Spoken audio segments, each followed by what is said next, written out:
Hello, I'm Dana Terrell, licensed clinical social worker and EMDR consultant in San Diego. And I'm here to interview Katie Santos, who is also an EMDR therapist in San Diego.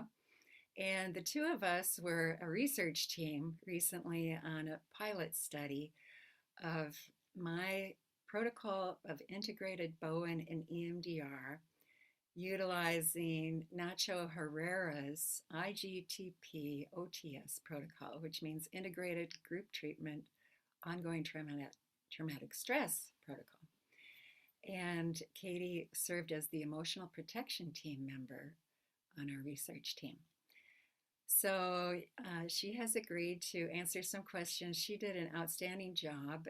So I want to let you have a chance to have Katie introduce herself to you. Sure, yes. I'm Katie Santos and doing, I don't know, basic EMDR therapy. I don't get to practice it very much, so this was a great opportunity for me to at least have some time with protocols that are EMDR protocols. We were at a EMDR online regional meeting. You actually sent out a message to everybody. Does anybody have a group that they want an EPT member for? And I said, yes, tomorrow I'm starting a group. And she volunteered on the spot. So that was awesome. Yeah. So please, Katie, will you describe your longing to be an EPT member? Because this had been going on for some time. Yeah. So I had taken Dr. Nacho's training and I was thinking so much about how it helps so many people so fast. And so I was just making calls and sending out emails on the EMDR listserv and trying to find out if anyone was running groups for the IGTP OTS protocol anywhere in San Diego. And I wanted to connect with those people and get practice as an EPT member. And I had been thinking about trying to do this protocol with the fire department that's like a block away from my house, but I had never had really any of the experience of it other than the training. So I really wanted to practice being an EPT member first before I was offering anything like that. And literally, after I had just been searching and opening myself up to that, you mentioned it in the EMDR regional network meeting. And then I just jumped on it and we made it happen and it was perfect. Everything really aligned. Yeah. Yeah, it was really a pleasure. So, what are some of the key points you found helpful as you're playing the EPT role? Yeah, it was really important to me to make sure that I was in an observer, listener, and learner role, both for you as the facilitator and for the participants. I wanted to make sure I was following your lead and being an EPT member that was fitting your style and trying to, do what you needed. And so I think I did get a little more lax with that towards the end of our first sessions, and I felt more open to sharing a few thoughts or adding on to what you were saying. But in the beginning, I really did want to make sure that you had things going as you envisioned, and I just really wanted to do my best to support that. Oh, that's awesome. And I liked the balance. I liked how you gave yourself more freedom as time went on. And at the beginning, when you were kind of more structured, it kind of helped us get rolling uh, as our whole group was forming and gelling online. Mhm. So it was a perfect balance. Thank you, Katie. What are some of the rewards you experienced in your EPT role? Oh, Dana, there were so many. Um, I was really incredibly grateful to witness the group dynamics and how patient and kind and supportive they were of one another. I was also really grateful to have had the experience of learning from you and watching your gentle approach and just the confidence that you had to try this and risk this and just get it done to help serve people. And I was just really happy to have experienced like the group sessions virtually too, because that was something I had never done before. And then by the time we wrapped up our final meeting, I was really, really full of love and gratitude just for all the time and energy that everyone had put into it and how everyone had just dedicated themselves to this in order to heal. And I just got to be a witness to that process. So it was really incredible. That's cool. And it reminds me of one bit of feedback I got from one of the men in the study. He said, it was really hard to make the commitment to this study, but I'm glad I did, you know, and I really appreciated that. So, what did you find challenging about the experience? For me, the hardest part was really being on that virtual platform for about 2 straight hours and just like having to have that focus, really intently tracking with my eyes and, making sure I was catching all of what you were doing and all of what the participants were doing. So I think physically, my eyes got a little tired and blurry, and my body got a little antsy, and then I got a little anxious if we were kind of, I don't know, doing anything that was like even like a minute over. I was like, okay, my body's anxious. So I think that was probably my biggest struggle, Dana. And we adjusted that because you were constantly asking for feedback. And so by the time we got to our last session, you had really helped with that, and you were so open to feedback about what was challenging for people. So I think it definitely, like, I don't know, eased up because we had some adjustments in there. So yeah, but Yeah, thank yeah. you. I like the open flow of feedback and really dislike torturing people when I don't know Yeah. it. So I appreciate it. Okay, so is there anything that you learned from your experience that you might do differently or recommend doing differently in the future? Um, as for me as the EPT member, I hadn't printed out your chart.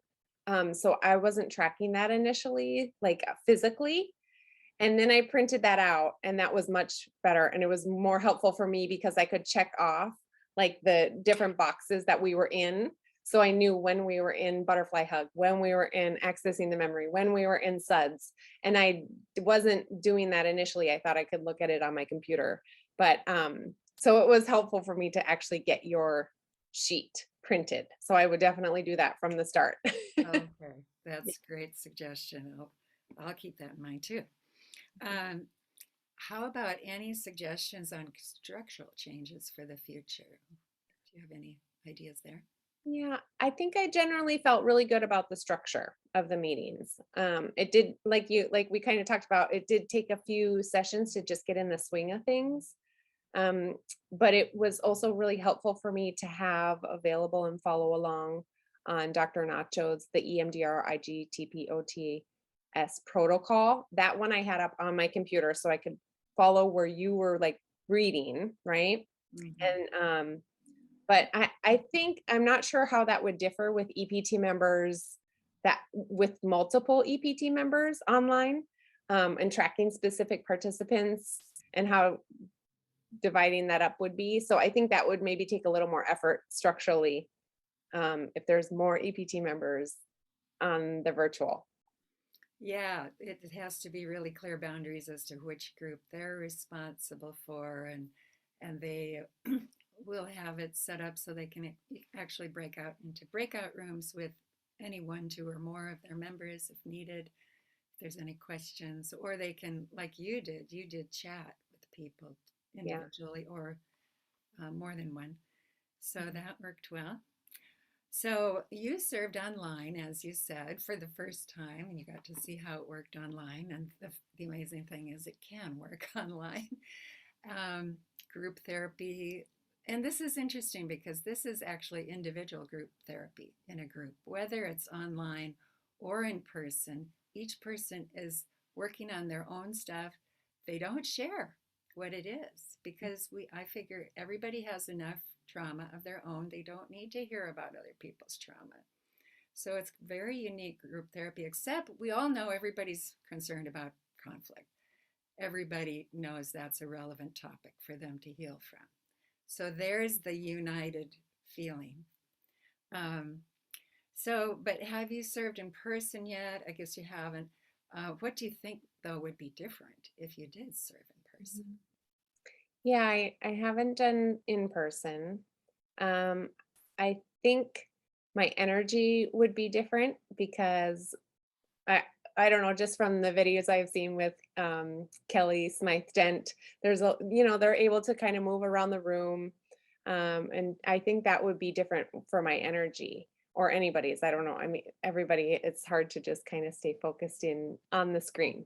So I think being able to move our bodies or kind of just pace around or look around or check on participants or, offer them tissue or things like that. I think um, we would get a lot out of being live and just connecting in that way.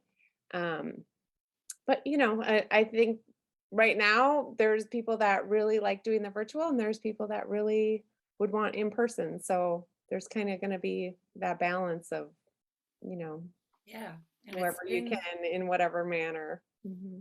it's been good during the pandemic because in February we were in the midst of a surge, so it was just ideal to have something completely safe.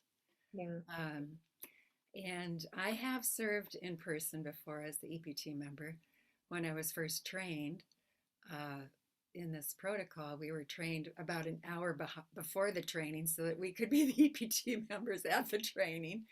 And yeah, it was really a feeling of camaraderie, like we're in this together, everything's going to be okay.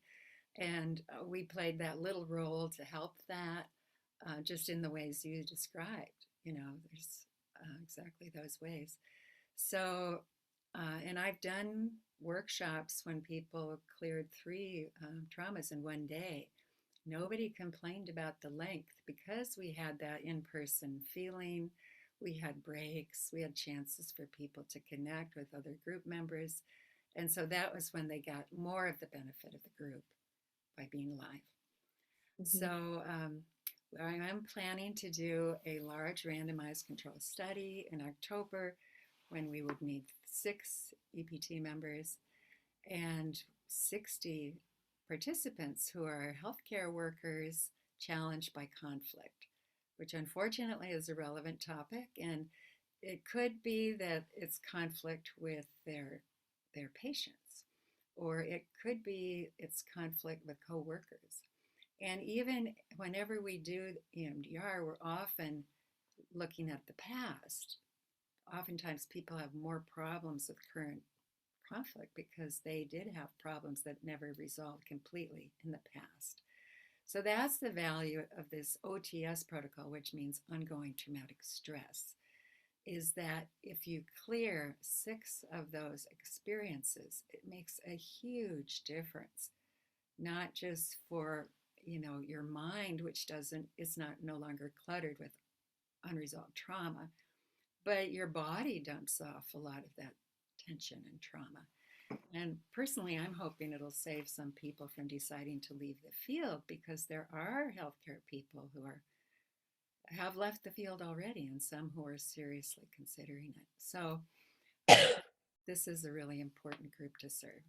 So thank you so much, Katie, for helping share your enthusiasm, your sincerity, and your care, exquisite care in doing a good job as an EPT member. Thank you, Dana. Thank you for including me. You're welcome. And anyone who's interested, I will give links at the end of the video so that you can contact me and volunteer. Thank you.